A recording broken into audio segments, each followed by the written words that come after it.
Hi hello welcome to voice by Chitra Reddy. ఈరోజైతే గోంగూర ఊరగాయని ఎలా తయారు చేయాలో చూద్దాం రండి. మా చెల్లి హాస్టల్కి వెళ్తుంది, ఫుడ్ సరిగా ఉండదని తన కోసం అయితే గోంగూర ఊరగాయని తయారు చేస్తున్నాను.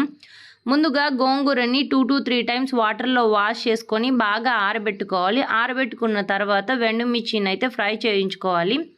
నెక్స్ట్ అయితే గోంగూరని ఎక్కువ ఆయిల్ వేసుకొని డీప్ ఫ్రై చేసుకోవాలి. ఎక్కువ ఆయిల్ వేస్తేనే ఈ పిక్కల్కి టేస్ట్ వస్తుంది. సో అందుకని నేను ఎక్కువగా ఆయిల్ వేసి ఫ్రై చేశాను. నెక్స్ట్ మనం గోంగూర ఎంత తీసుకుంటామో అందులో సగం భాగం కరివేపాకుని పటపటలాడేలాగా వేయించుకోవాలి. వేయించుకున్న తర్వాత అయితే అన్ని గోంగూర, కరివేపాకు మరియు వెల్లుల్లి సాల్ట్తో కలిపి బాగా గ్రైండ్ చేసుకోవాలి.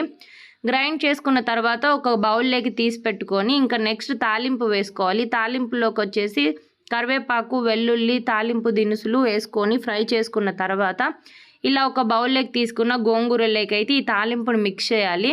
మిక్స్ చేశాక సాల్ట్ సరిపోయిందో లేదో చెక్ చేసుకుంటే గోంగూర ఊరగాయ అయితే రెడీ అయిపోతుంది.